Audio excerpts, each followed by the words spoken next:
Hello everyone, great to see you. I'm curious what skills you are working on right now. What sort of knowledge are you learning about? And how much of that knowledge have you actually got a chance to implement in your life? In today's video, we're going to discover a bit about when to actually start taking action on what you've learned, how to start doing that, and we're going to discover that through the books, some of the books that I've been reading, and some of the books that I've been stopping, and some of the upcoming books that I will be taking a look at and seeing whether those books are worthy of digging into and trying to figure out the gems that can actually be applied in life. So I know that that can be quite a difficult feat to get over, and I know that some of you probably struggle from like analysis paralysis. You get stuck in the learning stage and then it becomes harder and harder and harder to actually implement what you've learned. So let's dig into the gems of this video. Let's dig into some of the books that I've been reading and some of the strategies that can help you to stop getting stuck in the learning cycle and get more into the creation cycle, get more into actually implementing what you've been learning and turn your knowledge into experience. And hopefully that will also help you to grow as either an employee or business owner or just in general in life and being a great human being. So I first want to start out with the fact that I have read over 300 nonfiction and self-help books, and I know how it can be a struggle to actually implement that knowledge. It can become overwhelming and you kind of just get stuck in a rut and a circle of learning and then not implementing. I think that is probably one of the most common things I've heard and seen from people. I've also been teaching and helping people to learn for the past 12 years, since 2011. So there's a lot of experience that I have with myself and my own learning process and the struggles of getting over the hurdles, of getting out of the rut, and actually start creating and helping others to learn, which is my purpose. Your purpose may be slightly different. You may have a different field or profession. But these skills that I cover in this video can be applied to any field of knowledge and experience. There has to be some point in your learning journey where you start to balance more of what you're learning and balance that with application, balance that with experimentation. I never want to suggest someone to stop learning. I do want to suggest people to slow down with their learning and increase their creation and their experimentation. So if you are an engineer, there's certain topics that you can read about and then implement. If you are a teacher, there's certain books about pedagogy that you can read about and then try to experiment in your life. It's like reading a cookbook but then not actually making the meal. There's no point in reading the cookbook if you're not going to make the meal. There's certain topics like philosophy that could be more of like read the book, gain the knowledge, but there's some way to take action on everything that you read. If it's a mindfulness book, for example, you're reading that book, if you do nothing with the book, then it's useless. But if you like practice the breathing exercises or practice like calming yourself down or maybe go into bed earlier, that's all about mindfulness. And it's all about taking action on what you've learned. So the key message for this point is to balance what you learn with balancing with what you take action on. That is a key major factor in becoming a better learner in general, because learning is not about textbooks. Learning is not about just reading. It is about implementation and experimentation and curiosity and following your interests and not just getting stuck in the rut of reading, watching, and then not producing anything out of it. This topic deserves to be delved into in a deeper fashion. And of course, this video just touches the iceberg. So I encourage you to explore a bit more about this topic, explore more about how you can balance between learning and reading and watching and experimenting on what you learn. So in the rest of this video, I want to talk about the books that I'm reading and how I've been trying to apply these books in my life, some of the books that I've been stopping and or putting on hold, and then also some of the books that I've either received from authors or publishers, or maybe the books have been sitting on my shelf for a little while, and I think they are valuable books, although I haven't read them myself, but I think that some of them are actually filled with lots of gems, and so I'm still considering to pick those books up in the future. So I want to share them with you. There's 26 of them, so if you want to skim through this video, I will put some chapters in the bar below, so you can browse through those chapters to pick books that might sound interesting to you. So hopefully you can stay through the end of the video or just skip through the different sections of the video. And also don't forget to hit that subscribe button and the like button. That way this video can get out to more people. So let's jump into it. Before we jump into the books here though, I want to just give you a quick reading tip. When the light bulbs start lighting up in your brain, when the lightning starts flashing in your brain when you're reading a book, you know you've probably found a great book. So that's just a little reading tip for you. That happened to me when I just started reading a book last night. So I'm going to show you these books, okay? So I'm kind of cheating here. I know that I said that I was going to start out with the books that I'm currently reading, but I just got some book mail last night, and I want to share these books with you, which actually I just started this one last night. I couldn't wait to get into it. I wanted to jump into it right away. So The Learning Game by Ana Lorena Fabrega, and this one I really wanted to dive into because it's in my field of interest and my professional career. So it's teaching kids to think for themselves, embrace challenge, and the love of learning. So I really wanted to jump into this because it's like breaking the norms of school. I got into like the second chapter, and it's just basically saying that school sucks, and it gives lots of great reasons. It's not just like, hey, school sucks and that's it. No, it like gives reasons to back it up. So like I said, I'm only in the first chapter, so I need to get further into it. And this fits in with that little reading tip that I mentioned earlier about if the light bulbs start flashing, you know that you've probably found a good book. Okay, so the second one that I got in the mail I'll probably start reading like after I finish The Learning Game is Hidden Genius by Polina Marinova Pompliano. I didn't practice the name beforehand, so hopefully I didn't say it too bad. But this one I really want to jump into as well, because it's all about genius, and I love learning about that topic. Learning and genius go hand in hand because we all want to strive to be the smartest that we can be. So I really hope that this book has a lot of great things to offer, a lot of great insights. I've read several books on the topic before, so hopefully this either reiterates or even introduces some new ideas about genius. Okay, and this next one here is A Career Carol by Dr. Helmut Schuster and Dr. David Oxley, and I've connected with some the author on like Instagram and Twitter and LinkedIn, and just coincidentally, actually the publisher sent this to me, not the author, so I don't even know if the author knows that I got this book, but here it is, and I'm looking into reading this because it's all about professional nightmares and how to navigate them. It's probably useful for a lot of people out there.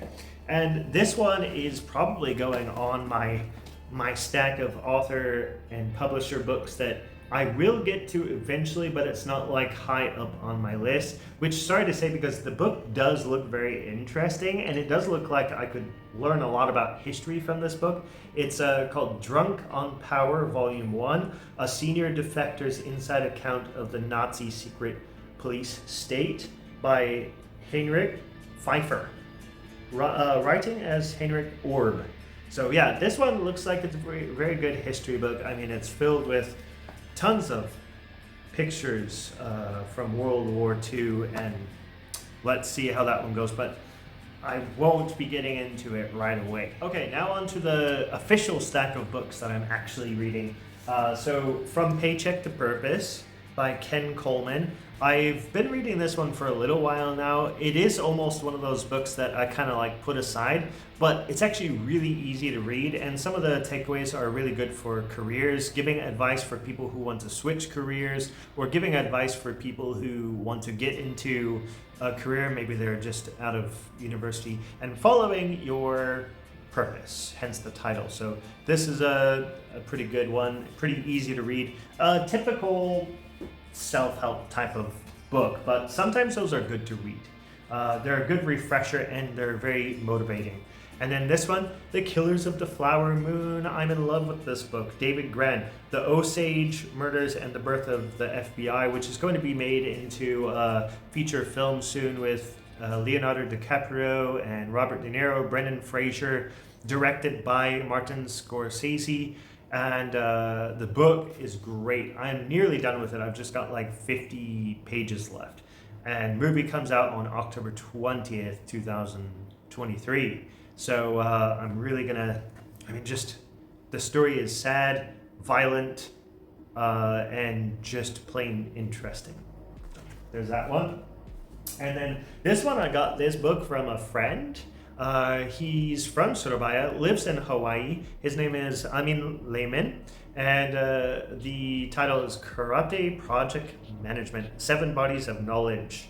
Karate is a journey of self-development and eventually a self-transformation. And even though this book is tiny, I've been slowly going through it and soaking in the takeaways and the frameworks for project management, because that's an interesting topic and I think valuable for any professional, especially manager, and a way of just completing projects efficiently and building up a team of people who work effectively and well together. So great little book here. And then the last one that I'm currently reading, I'm not including any of the audiobooks that I'm listening to right now on this list just because that's slightly different, okay? So this one I'm currently reading, and I hope to keep the momentum up on this one because I know it does have some interesting insights into Elon's life. And I've read the other biography by him, by Ashley Vance, years back, and just from the beginning I can see that there's a lot of similarities because it's about the same person, but obviously this one goes into more depth because it's thicker, and of course it covers more years. That other one was published in I think 2015 or 16 and only covers up until that point. Of course this one covers all the way up until 2023, so I just wanted to read it. I am a fan of Elon Musk's innovations. I know he's kind of a controversial person right now, especially with his takeover of X and what he's been doing with that. And so anyway, I just want to know about the person. I want to know about the mind. I want to know about the troubles that he's gone through, because I know he didn't have the best childhood, maybe better than some other people, but still, I want to get into the psyche, and I know that Walter Isaacson is a great biographer. I've read some of his other ones, so it's probably a great one to dive into and learn about. All right, so let's break up this showing of the books here for just a second to give you another little tip. Now, just because the book is difficult does not mean that it's a bad book. It does not mean that you're not going to be able to understand it. It just means that maybe you need to either take a break from that book and read something else, or maybe you need to go slower and not rush through that book because it's difficult. And challenging means that you're going to be making progress, because if it challenges you, if it challenges the way that you think, then you're going to be thinking differently over time. So this next stack of books are books that I've kind of found a bit challenging, or maybe just not right for me at the time. And it doesn't mean that I'm never going to come back to these books ever again. It just means that I'm either going to be reading them very slowly, or I will just put them aside for a while and then pick them back up later. Or who knows, I may not ever pick them back up again. It just depends. Reading and learning is one of those types of things that takes time, and it depends on your needs at the time as well. So this is a major tip for you to try and implement, and hopefully you don't feel bad when you stop a book, because it's natural to stop a book, and it's beneficial to stop a book, because that means you're going to pick up another book that may be even more beneficial for you, and then you can always come back to that other book later. No problems, and it helps you to get through more knowledge and implement more knowledge in your life. All right, so the first book on this list is Mozart, The Reign of Love by Jan Swafford.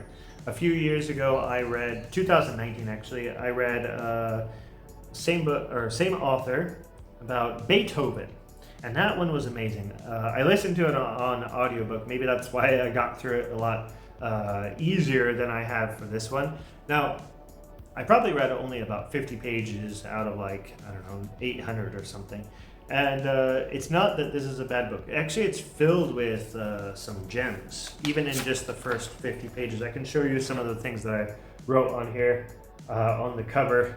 So it is filled with the gems. I didn't really feel in the mood to read this one right now. So I will pick it back up sometime later in the future. I know I will, because Jan Swafford is a great author. He's a composer, he's a professor, so I know that he'll do Mozart justice, just as he did Beethoven. Okay, the next one. This is right up my alley, The Super Quick Guide to Learning Theories and Teaching Approaches by Andy Goldhawk. Now, actually, I've skimmed through the book. It's one of those types of books that only has like maybe 1 or 2 pages, mostly just 1 page per chapter. So it's got a bunch of learning theories and pedagogies and Bloom's taxonomy and learning styles and neuroscience, and it's just filled with just little nuggets of insights, and gives some good suggestions on other books. And I wouldn't necessarily mark this one as complete, so it's because it's one of those books that I can just dip into, pick up and say, oh, I want to like try and study this this theory. Okay, I'm gonna go on the internet, look for some journals, or look for some other books and read through those books. That's this type of book. So yeah, there's that one. And the next one I got on my list here is Spirit Run, a 6,000-mile marathon through North America's stolen lands. I will butcher this name. Noah Alvarez. I don't know. It's got the little dashes overhead, so if I mispronounce the name, I'm sorry about that. So I love running, and also when I was in the US, I was very interested in studying about Native American culture and what happened with the colonists and all that stuff. And so I thought this would be a good book to read, because it's about this guy that runs through from like north in Canada around Vancouver, BC-ish or so, and then all the way down through California and down into like Mexico. So pretty interesting book, but I only read just a little bit of it, and it's just like, I don't really get the vibe from this book right now that I want, so I'm gonna set it aside and maybe pick it up later. And it kind of ties in with this one as well, which I didn't necessarily stop reading, I just kind of like put on hold just for a little bit. I do want to finish it soon. It's called Hidden History of Portland, Oregon by J.D. Chandler, and it's quite a short read, and I've gotten not too far into, but it's got a lot of interesting insights about how Portland was founded, and just the whole history of Portland. And it focuses mainly on the minorities, so it's got that perspective, that viewpoint, not from like the major history standpoint. So that's interesting to dive into. And then the next one here is Donalyn Miller's The Book Whisperer, Awakening the Inner Reader in Every Child. And this one's filled with gems about how to teach reading in class. So I should be like reading this a lot more, because I teach English language arts right now. So a lot of the insights are helpful, and I've already implemented some, even though I've only read like 60 pages into about 200 pages. So there's a lot of insights to be had. So this is one that I will be jumping back into to maybe get some more insights later. And then the last one here is The Adult Learner by Malcolm S. Knowles and a couple other authors. And this is very theoretical. It's very learning theory, journal type writing. So it's quite deep and hard to read. But that's a good thing, because then that challenges me. And this is something that I really do need to know, because I'm looking into instructional designing. And one of the things that you need to know as an instructional designer is adult learning, andragogy, and all that valuable knowledge that's in this book. So I'll be diving into this book later.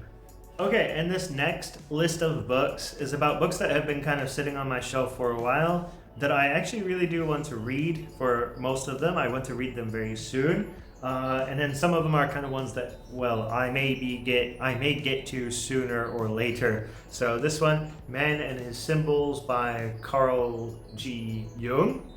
So this one should be an interesting read. I've seen so much about it on Instagram and YouTube. So I want to read some Jungian writing and just figure out, hey, what is this person all about? Because I've never read him before, but I've heard a lot about him. And then the next one here is Reader Come Home, The Reading Brain in the Digital World by Marianne Wolf. So this one should be very interesting, right? About reading and digital and reading in the digital world. So right up my alley. I'm not sure why I haven't read it, but it is on my shelf, so I can read it whenever I want, whenever I feel the spark to read it. And then this one is On Writing, a Memoir of the Craft by Stephen King. And this is just one that I've seen recommended a lot about from like authors, writers, and of course I really like Stephen King. I've read probably about 3 or 4 of his books. So yeah, and I like writing myself, so the craft of writing and a memoir about a great author, so should be pretty good. And then of course I'm involved in education and helping other people to learn. So the Mind Map book by Tony Buzan with Barry Buzan, author of Use Both Sides of Your Brain. He's written so much stuff, but I've never read his books. I'm not too much of a mind mapper. I'm more of I like to write my information out in bullet points. This book has some beautiful illustrations of mind maps. There we go. Found one. So it's got some beautiful pictures of mind maps. And it's got a lot of explanations on how to use them. So I'm just interested in trying a different way of learning, and also maybe helping other people to try and use this way, because some people learn more visually like this. I like to read my text in a linear fashion, and then like I can move stuff around whatever I need to, rather than seeing it in like a whole web, which is harder for me to follow. But that doesn't mean that I can't learn how to do it. So I do want to read this book, but it may not be one that I read right away. We'll see. And then this is also another instructional designing book. It's called Map It, the hands-on guide to strategic training design. It's about training, but also can be applied for, of course, instructional designers who create the content and organize it for learners to learn the best that they can. It's all about the corporate training world. It's got lots of diagrams and texts and strategies on how to apply this knowledge and design learning for people who want to learn. So there's that one. And then the last one that I have on this list is The Myth of Normal, which was on like a winner's list or something, or like a nomination for best like non-fiction book. Trauma, Illness, and Healing in a Toxic Culture by Gabor Mate, MD, with Daniel Mate. I'm not sure if that's how you pronounce the last name. But yeah, I just really want to be able to read through like a really good non-fiction book that is about trauma, illness, and healing in a toxic culture, because I know a lot of people are suffering from toxic culture, from toxic people, and maybe they don't feel very highly of themselves. And by diving into a book like this, I can help better understand myself and also understand the people around me and the way that they suffer, and maybe ways that I can help them to overcome that. So those are my biggest reasons for wanting to read these books right here that have been sitting on my shelf for a while. I just haven't picked them up because it's not the most opportune time, and I'm also reading a whole lot of other books too, and writing a lot and doing a lot, teaching a lot, spending time with my family a lot. So when do I find time to read these? Whenever the most opportune time is. That's the best answer. So I've got one more stack of 6 books from authors and publishers. But before I jump into this last stack here, I just want to say that looking at all these books over here sitting on my desk, I'm just like, wow, there's still a lot of books here to read. But I'm not putting myself in a situation, and I don't think that you should put yourself in a situation where you feel obligated to read something. And I know that a lot of bookstagrammers out there or booktubers out there, you get in a situation where you want to help authors out. You want to help them by reading the books that they give to you, and then posting them on your profile and trying to help other people discover books that they might want to read. And that's a very good thing to do. But you also need to put yourself first sometimes. And when you're offered a book that you probably won't read, I highly recommend not taking the book, because you don't want to put yourself in a situation where you feel bad that you took a book and you may never read it. Okay, so and also for those of you that are not bookstagrammers or booktubers or book talkers, those of you that are just normal readers trying to read something that is going to help them out, also don't put yourself in a situation where you go to the bookstore, you buy a bunch of books, and then you're never going to read them because you're like, why did I even pick up this book, right? So try to search for books that you know will help you either now or in the near future. If it's not going to help you now or in the near future, then I recommend holding off on it. Maybe give it a week or two or a month or even a year. Consider that book. Consider whether you want to buy that or not, adding it to your collection, because reading books is an investment of time and a little bit of money, but mostly time. So if you're spending 5 hours on one book, but you didn't get much from it, then it's wasting your valuable time, and you don't want to waste your valuable time. So choose wisely and approach reading as not just a hobby, but as a way of life and a way of improving your life, improving your professional career and the way that you live.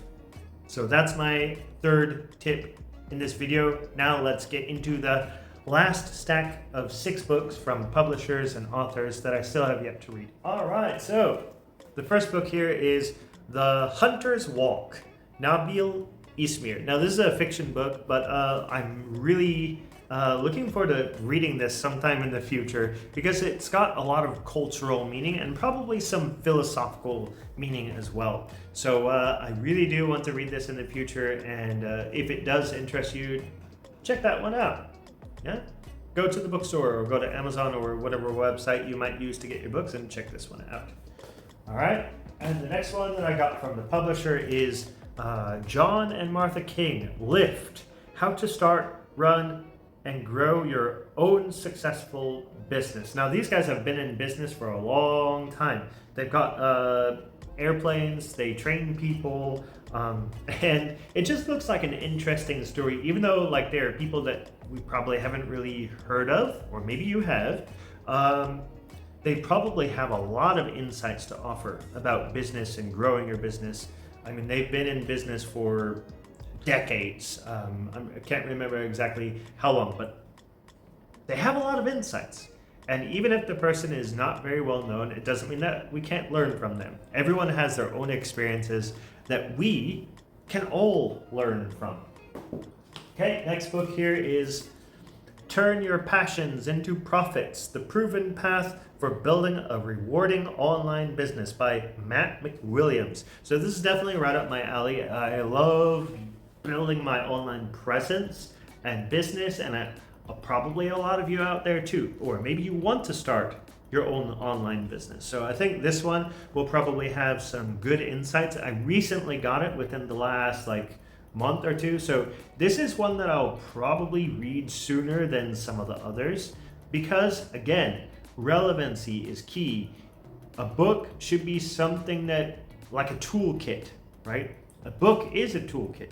It's something that you carry with you, the knowledge from the book, not necessarily the book itself, but the knowledge from the book you carry with you, and then you use that tool. So even if you don't finish the book, it's not a problem, as long as you're using the tools that you did learn and making your life better through the knowledge that you've gained from the book. All right, and the next one is Beyond the Blindfold, Harnessing the Secret Power of Context by Vince Taylor with Susan M. Boyce. So I'm not exactly sure what this book is about, but it's got a bunch of keywords on here. So of course we know what it's about. The power of context, fully present, karma, prohibition, morality, conventional wisdom, kids today, arguing and debating. There's so many keywords here. It looks like it could be valuable. I have had it for quite some time.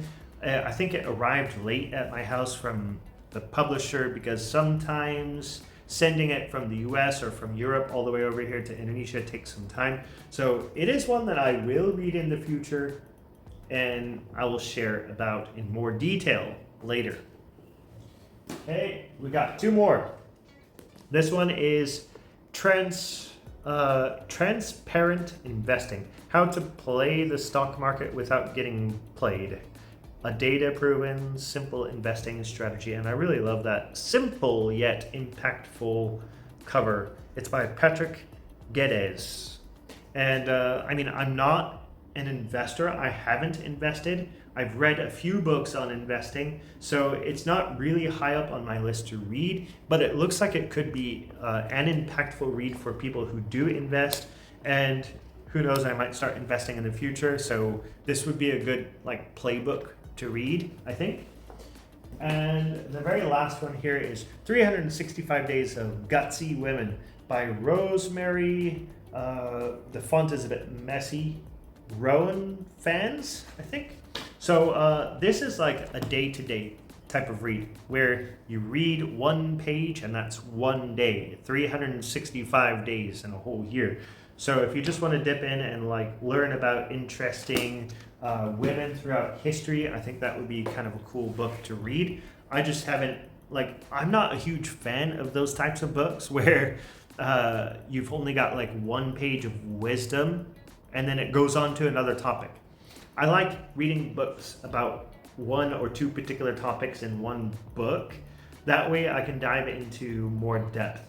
But yeah, this type of book, I think it's all about just trying to get you to know influential women and women who have had a lot of power in the past, and just interesting lives of interesting people.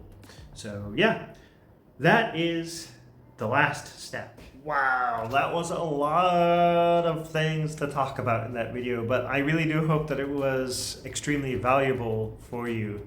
I mean, talking about learning is one of my favorite passions and favorite things to do in the world. It's like my purpose.